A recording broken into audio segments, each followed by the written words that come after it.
जय हिंद दोस्तों। आज झारखंड के कुछ महत्वपूर्ण करंट अफेयर को देखेंगे और पूरा विस्तार से समझने का प्रयास करेंगे। बहुत सारा एडिशनल फैक्ट भी लिया गया, बस चीज़ों को अच्छे से देखिएगा, समझते चलिएगा और लिखते भी चलिएगा। आप चाहे कोई भी एग्जाम झारखंड में देंगे तो यहाँ से बहुत अच्छा क्वेश्चन देखने को मिलेगा। चाहे आप जेपीएससी दे, जेएसएससी का एग्जाम दे, झारखंड पुलिस, उत्पाद पुलिस, फील्ड वर्कर, कोई भी एग्जाम देंगे तो यहाँ से बहुत अच्छा क्वेश्चन देखने को मिलेगा। अगर आप हमारा टेलीग्राम चैनल से नहीं जुड़े होंगे तो विकास सिंगल ऑफिशियल के नाम से टेलीग्राम चैनल है, जाकर जुड़ जाइएगा, क्योंकि सवेरे जो क्लास आता है उसी का शाम का टेस्ट होता है। ठीक है, तो पूरी तरीक़ा से वहाँ टेस्ट दे सकते हैं। बहुत सारा एडिशनल जो है कुछ इंफॉर्मेशन दिया जाता है और कुछ पीडीएफ भी वहाँ दिया जाता है, तो जुड़ जाइएगा। नीचे डिस्क्रिप्शन में लिंक दिया हुआ है। तो चलिए एक एक क्वेश्चन को हम पूरा विस्तार से समझते चलते हैं।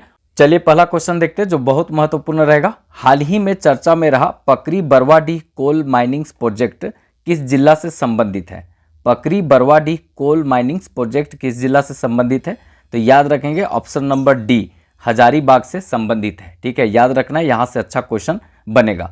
अब ये क्यों चर्चे में रहा है इसके बारे में थोड़ा विस्तार से जान लेते हैं। इसको इस बार जो है वो दो पुरस्कार मिला है, इसके लिए ये चर्चे में रहा है। अब कौन सा पुरस्कार मिला है और कहाँ मिला है इसको देखना बहुत जरूरी है। ठीक है, चलिए यहाँ आगे देख लेते हैं। पकरी बरवाडीह कोल माइनिंग्स प्रोजेक्ट हजारीबाग जिला से संबंधित है, याद रखना है। और यह जो है वो एनटीपीसी के अंतर्गत आता है, याद रखना है, एनटीपीसी के अंतर्गत ये आता है।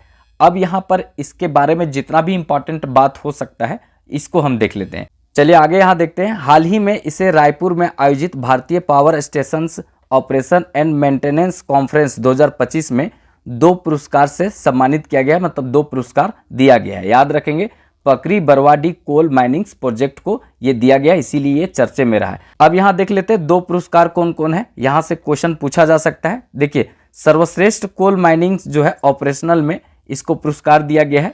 दूसरा यहाँ पर है सर्वश्रेष्ठ स्वर्ण शक्ति पुरस्कार 2023-24 के लिए इसे सम्मानित किया गया है। तो ये दोनों याद रखेंगे, अच्छा क्वेश्चन यहाँ से बन सकता है। अब कुछ यहाँ अन्य बात देख लेते हैं। कोल फील्ड एरिया से बात आया तो जल्दी जल्दी देख लेते हैं, क्योंकि ये बार बार हम बहुत सारा यहाँ एडिशनल फैक्ट रखते हैं। ठीक है, तो देखिए पूरा देश में 40% जो है खनिज जो है हमारे यहाँ से जाता है, झारखंड से जाता है। हालांकि झारखंड बहुत पुअर स्टेट है तो अलग बात है, लेकिन 40% खनिज संपदा हमारे यहाँ से जाता है। जैसे यहाँ पर देखेंगे तो सीसीएल ये जो है रांची के क्षेत्र में कोयला एरिया को देखती है। ठीक है, उसके बाद बीसीसीएल जो है ये कार्य करती है धनबाद में। ठीक है, eastern cold field limited Santhal Pargana में कार्य करती है, तो इसको थोड़ा सा ध्यान में रखना है। कुछ अन्य देख लेते हैं जहां से पक्का क्वेश्चन बनता है। देखिए, मुख्य कोयला क्षेत्र है, यहां से क्वेश्चन बनेगा। जैसे सिकनी कोयला क्षेत्र ये लातेहार में, थोड़ा सा अभी मैप बना करके बताते हैं। एक यहाँ पर छोटा सा मैप बना लेते हैं झारखंड का। ठीक है, इस तरह से अगर बना लीजिएगा आप लोग भी, ठीक है, इस तरह से एक, और यहाँ पर थोड़ा समझिएगा क्योंकि हम बार बार इसको तो बताते हैं। देखिए यहाँ पर जो है लातेहार टोरी क्षेत्र, यहाँ से दामोदर नदी निकलती है और इस तरह से प्रवाहित होते हुए यहाँ पर पश्चिम बंगाल, वेस्ट बंगाल में जाती है। तो इसी का जो दोनों साइड है, इसी का दोनों साइड में ये सारा जो है कोयल क्षेत्र आपको देखने को मिलेगा। देखिए, सिकनी कोयला क्षेत्र ये लातेहार में यहाँ पर मिलेगा। ठीक है, लातेहार में यहाँ पर मिलेगा सिकनी कोयला क्षेत्र। इसके बाद यहाँ ललमटिया कोयला क्षेत्र केवल यहाँ गोड्डा में मिलेगा। ये जो है गोड्डा है, गोड्डा में ललमटिया कोयला क्षेत्र है। अडानी पावर लिमिटेड इसी पर लगा हुआ है। ठीक है, 1600 मेगावाट का क्षमता वाला लगाया गया यहीं पर। ठीक है, यह याद रखिएगा, ललमटिया कोयला क्षेत्र, ललमटिया दुर्घटना भी हुआ था। ठीक है, झरिया कोयला क्षेत्र आपको यहाँ धनबाद वाला क्षेत्र में मिलेगा, दामोदर नदी के आसपास वाला एरिया में। चासनाला कोयला क्षेत्र भी धनबाद में मिल जाएगा। ठीक है, उसके बाद आपको देखेंगे तो यहाँ पर करगली कोयला क्षेत्र भी ये यहाँ पर दामोदर नदी के आसपास आपको देखने को मिलेगा, बोकारो में। ठीक है, इसके बाद यहाँ पर कर्णपुरा कोयला क्षेत्र जो है वो हजारीबाग में यहाँ देखने को मिलेगा। जो चतरा का टंडवा क्षेत्र है, पीपरवार टंडवा का जो क्षेत्र है, और ये हजारीबाग का जो क्षेत्र है कर्णपुरा, ये यहाँ पर लगता है बड़का गांव का भी क्षेत्र इसी एरिया में पड़ता है। तो ये याद रखिएगा, कर्णपुरा क्षेत्र हजारीबाग और बड़का गांव कोयला क्षेत्र जो है वो हजारीबाग में है। एनटीपीसी यहाँ पर देखती है, एनटीपीसी यहाँ देखती है, ये याद रखेंगे। ठीक है, पीपरवार जो है चतरा में है, ये याद रखेंगे, पीपरवार चतरा में है। हम बोले थे ये जो टंडवा वाला क्षेत्र नीचे रांची से जो छूता है उसी एरिया में पीपरवार जो है आपको देखने को मिलेगा। और ये जो है देखा जाए तो चतरा का जो है एशिया का सबसे बड़ा कोल वासरी है। ये झारखंड का देखा जाए तो बहुत इंपॉर्टेंट जगह हो जाएगा पिपरवार, ठीक है, ये याद रखना है कोयला के लिए, ठीक है। टंडवा हम अभी बताए थे चतरा में है, और ये घाटो कोयला क्षेत्र जो है वो रामगढ़ में पड़ता है। यहाँ से पहली बार कोयला का खनन हुआ था झारखंड में। वैसे देखा जाए तो रानीगंज, ठीक है, रानीगंज जो कोयला क्षेत्र है वेस्ट बंगाल में, यहाँ पर देश में सबसे पहले कोयला का खनन हुआ था। देश में पहला जो कोयला का खनन हुआ था वो यहीं पर हुआ था, रानीगंज कोयला क्षेत्र से। और गिद्दी कोयला क्षेत्र ये रामगढ़ में आता है, और ये रामगढ़ वाला भी क्षेत्र दामोदर नदी के आसपास ही देखने को मिलेगा, तो याद रखेंगे। तो कुल मिला के जितना भी कोयला क्षेत्र मुख्य रूप से देखेंगे तो सब आपको देखने को मिलेगा कहाँ, दामोदर नदी के आसपास में। तो ये सब याद रखिएगा, इंपॉर्टेंट रहेगा, यहाँ से अच्छा क्वेश्चन बनता है, ठीक है। कोई भी एग्जाम आप झारखंड में देंगे तो यहाँ से बहुत अच्छा क्वेश्चन बनेगा। चलिए नेक्स्ट क्वेश्चन देखते हैं, ये भी इंपॉर्टेंट रहेगा, यहाँ से पक्का क्वेश्चन बनेगा। जापान में होने वाला विज्ञान प्रदर्शनी में झारखंड के कितने बच्चों को चयन किया गया है, ठीक है, कितने बच्चों का यहाँ चयन किया गया है, तो याद रखेंगे यहाँ से 5 बच्चे का चयन किया गया है। तो ये याद रखेंगे, यहाँ से क्वेश्चन पूछा जा सकता है, क्योंकि भाई विदेश की बात है, ठीक है, देश में चयन होता है वो भी इंपॉर्टेंट हो जाता है, ये तो विदेश की बात है चयन का, तो ये एकदम पक्का याद रखेंगे। जापान में होने वाला जो प्रदर्शनी है, कौन सा प्रदर्शनी, तो विज्ञान प्रदर्शनी, ठीक है, तो ये विज्ञान प्रदर्शनी में झारखंड के 5 बच्चे जो हैं वो शामिल होंगे, याद रखना है। ये 5 बच्चे का नाम नहीं पूछा जाएगा, लेकिन याद रखना चाहिए कि किस जिला से संबंधित हैं। जैसे आपको दिमाग में रखना है कि ये हजारीबाग, ठीक है, इसके बाद धनबाद, बोकारो, पूर्वी सिंहभूम और लोहरदग्गा से संबंधित है। देखिए हजारीबाग कब बना था, तो 1800 कहीं 33 मिलेगा, कहीं 34 मिलेगा, याद रखना है। और ये धनबाद पहले मानभूम था, 1956 ईस्वी में धनबाद बना है, याद रखना है। और ये जो बोकारो 1991 में बना था, सेफ यार्ड इसको कहते हैं, ठीक है। इसके बाद पूर्वी सिंहभूम 1990 ईस्वी में ये बना है, ठीक है, पूर्वी सिंहभूम पश्चिमी सिंहभूम अलग हुआ था 1990 ईस्वी में, ये याद रखना है। लोहरदग्गा जो है कब बना था, तो ये 1983 ईस्वी में लोहरदग्गा बना था। निंदी जलप्रपात और घड़घड़िया जलप्रपात लोहरदग्गा से, याद रखना है, यहाँ से क्वेश्चन पूछा जाता है, ठीक है।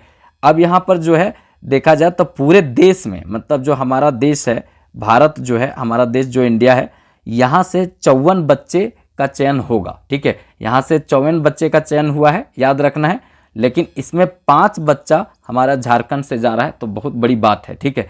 पूरा देश से 54 बच्चा, 28 राज्य है हमारा जो देश में, 28 राज्य है, 8 केंद्र शासित प्रदेश है, उसमें से मतलब 5 बच्चा हमारे यहाँ से जा रहे हैं, तो ये बहुत बड़ी बात है।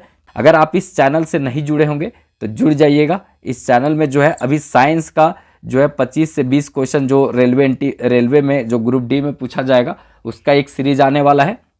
और इकोनॉमिक्स का जो है वो हम टॉपिक वाइज, जिस तरह से झारखंड पढ़ा रहे हैं उसी तरह से एकदम हलवा बनाकर पढ़ाने वाले हैं। तो आप इस चैनल से जुड़ जाइएगा, इजी फॉर स्टडी, ठीक है। सामान्य अध्ययन, करंट अफेयर यहाँ पर पूरी तरीका से चलेगा।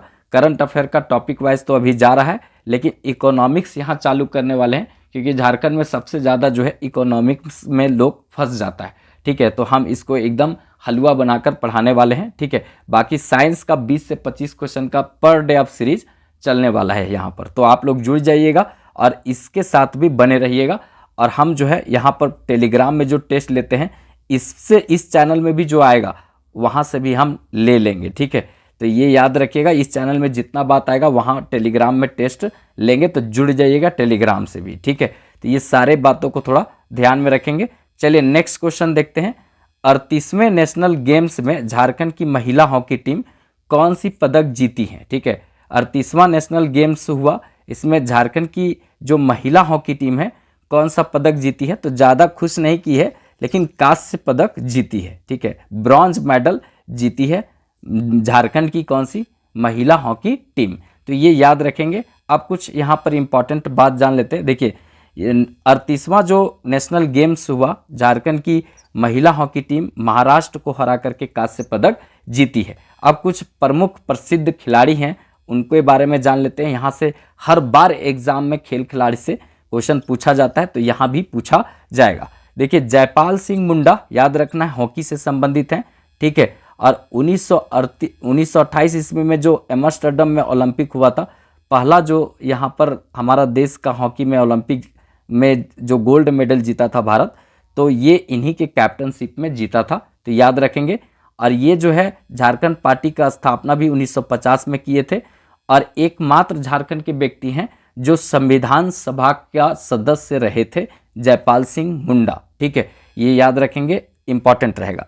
सिलवानुस डुंगडुग जो है ये भी संबंधित है हॉकी से, याद रखेंगे, ये भी हॉकी से संबंधित है। ध्यानचंद पुरस्कार इनको मिला है 2016 में। ठीक है, पुरुष हैं ये और पहले पाने वाले व्यक्ति रहे हैं झारखंड से, ये याद रखना है। इसके बाद है यहाँ पे सुमराय टेट्टे जो है ये याद रखना है, ये भी हॉकी से संबंधित है। 2017 में इनको भी जो है ध्यानचंद अवार्ड मिला है। ठीक है, और ये महिला में पहली पाने वाली है, याद रखना है। कुछ विशेषता बताते हैं इसीलिए वो व्यक्ति ज़्यादा प्रसिद्ध है, ये याद रखना है। दीपिका सोरेन जो है याद रखना है, अभी चर्चे में है, हॉकी की खिलाड़ी हैं। फिर निक्की प्रधान जो है ना, रियो डी जेनेरियो 2016 में जो ओलंपिक हुआ था ब्राज़ील में, उसमें जाकर के ये खेली थी, इसीलिए चर्चे में है। बाद में टोक्यो जापान में जो हुआ था 2020 वाला ओलंपिक, उसमें भी ये जाकर खेली थी। तो कुल मिला के पहली जो है ओलंपिक में खेलने वाली खिलाड़ी कौन है, तो ये निक्की प्रधान है, हॉकी की खिलाड़ी हैं, याद रखना है। ठीक है, इसके बाद यहाँ पर सलीमा टेट्टे। ठीक है, सलीमा टेट्टे ये हॉकी की अभी कैप्टन है। ठीक है, याद रखना है, हॉकी की कैप्टन सलीमा टेट्टे हैं, देश का बोल रहे हैं, राज्य का नहीं। ठीक है, भारतीय हॉकी टीम की महिला कैप्टन कौन है, सलीमा टेट्टे, बहुत महान खिलाड़ी में से इनका नाम आता है, याद रखना है। ठीक है, ये पक्का यहाँ से क्वेश्चन पूछा जाएगा। ठीक है, इसके बाद यहाँ पर आती है इंपॉर्टेंट खिलाड़ी जो भी आई है। ठीक है, अपने संघर्षों के लिए जानी जाती है, अष्टम उरांव। ठीक है, ये फुटबॉल से संबंधित है, गुमला जिला। ठीक है, गुमला जिला से संबंधित है। सावित्रीबाई फुले योजना जो चलता है उसकी ब्रांड एम्बेसडर ये हैं, याद रखना है, अष्टम उरांव। ठीक है, इसके बाद यहाँ पर है पूर्णिमा महतो जो है तीरंदाजी से संबंधित है। पूर्णिमा महतो जो है तीरंदाजी से संबंधित है, याद रखना है। ये भारतीय टीम में जो तीरंदाजी है इसकी कैप्टन है महिला टीम में। ठीक है, ये याद रखना है। इसके अलावे क्या याद रखना है, यहाँ से पक्का जो क्वेश्चन पूछेगा, 2024 में जो है इनको पद्मश्री पुरस्कार दिया गया है 2024 में, इसीलिए चर्चे में है, याद रखना है। इनके साथ चामी मुर्मू जो है सरायकेला खरसावां से आती है, उनको भी मिला है। तो दो झारखंड की जो महान विभूति एक प्रकार से बोलिएगा तो ये पूर्णिमा महतो और एक चामी मुर्मू है, जिनको पद्मश्री पुरस्कार 2024 में मिला है। 2023 में जो है वो जानुम सिंह सोई को मिला था हो भाषा के विकास के लिए, तो इसको भी याद रख सकते हैं। ठीक है, इसके बाद जो है यहाँ पर दीपिका कुमारी, ये तीरंदाजी से संबंधित हैं और इनको गोल्डन गर्ल्स बोला जाता है। गोल्डन गर्ल्स के नाम से ये जानी जाती है। बहुत बार जो है पूरा दुनिया में तीरंदाजी में नंबर 1 पर रही थी। अभी जो है अतनु दास से ब्याह करने के बाद मेहरा गई है, पते न चलता है कहाँ चल गई। कोमालिका बारी बहुत अच्छा तीरंदाज है, आर्चरी करती हैं ये, कोमालिका बारी, याद रखना है, यहाँ से भी क्वेश्चन बनेगा। चलिए नेक्स्ट क्वेश्चन देखते हैं।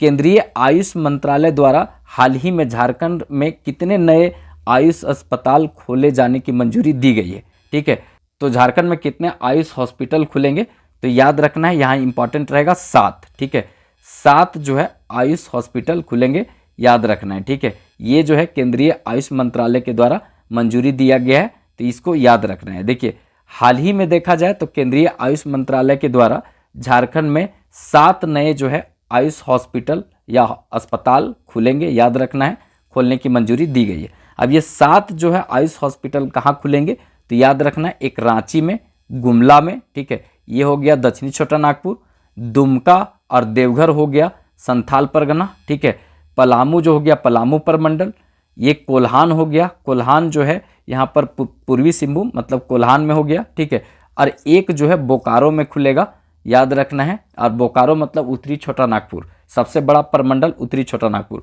सबसे ज़्यादा जो आबादी वाला परमंडल उत्तरी छोटा नागपुर, ठीक है, सबसे ज़्यादा जिला वाला परमंडल उत्तरी छोटा नागपुर, ये सब याद रखना है, पक्का यहाँ से क्वेश्चन बनता है। देखा जाए यहाँ पर तो आयुष्मान भारत मिशन के अंतर्गत ये आता है, याद रखना है। तो आयुष्मान भारत मिशन जो है वो प्रारंभ कब हुआ था, तो 23 सितंबर 2018 में प्रारंभ हुआ था, और स्थान जो है वो रांची झारखंड से ही प्रारंभ हुआ था, याद रखना है, रांची झारखंड से ये प्रारंभ हुआ था आयुष्मान भारत मिशन ठीक है, यह दुनिया का सबसे बड़ा जो है स्वास्थ्य स्कीम बोला जाता है, इसको याद रखना है।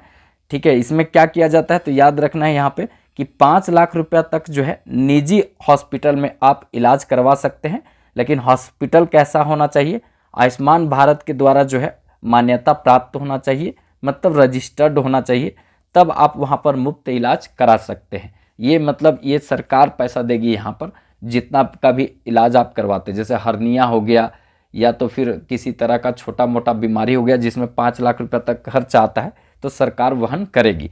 तो ये एक अच्छा पहल है, क्योंकि बहुत सारे गरीब लोग ऐसे मर जाते हैं जो इसके पास इलाज के लिए पैसा नहीं होता है। तो इस तरह की स्कीम अच्छा करता है। जैसे झारखंड सरकार का एक दो बड़ा स्कीम है, यहाँ पर देखा जाए तो बड़ा बड़ा बीमारी के लिए आपको 10 लाख रुपया तक झारखंड सरकार देगी। यहाँ एयर एम्बुलेंस का भी उपलब्ध है, जल एम्बुलेंस भी उपलब्ध है, फिर उसके बाद स्थल एम्बुलेंस तो है ही, जो सबसे अच्छा सफल रहता है। 108 पर डायल कीजिए और तुरंत एम्बुलेंस आपको लेने के लिए पहुंच जाएगा। तो ये एक अच्छा पहल है यहाँ पर झारखंड सरकार का। लेकिन ये जो है केंद्र सरकार का पहल है, तो इसको याद रखेंगे, इंपॉर्टेंट रहेगा। 7 जो है हमारे यहाँ आयुष हॉस्पिटल खुलेंगे, याद रखना है। और एकमात्र हमारे यहाँ एम्स है, वो कहाँ पर है, देवघर में है, याद रखना है, इंपॉर्टेंट रहेगा। अगर वीडियो अच्छा लगे तो एक लाइक जरूर कर दीजिएगा, और चैनल सब्सक्राइब नहीं किए होंगे तो कर लीजिएगा, क्योंकि करंट अफेयर के साथ सामान्य अध्ययन का पूरा धुआं करने वाले हैं। बस आप लोग का सपोर्ट और प्यार चाहिए इस चैनल को। वीडियो अच्छा लगे तो दोस्तों में थोड़ा शेयर कर दीजिएगा। तो चलिए फिर मिलेंगे नेक्स्ट वीडियो में, तब तक के लिए जय हिंद।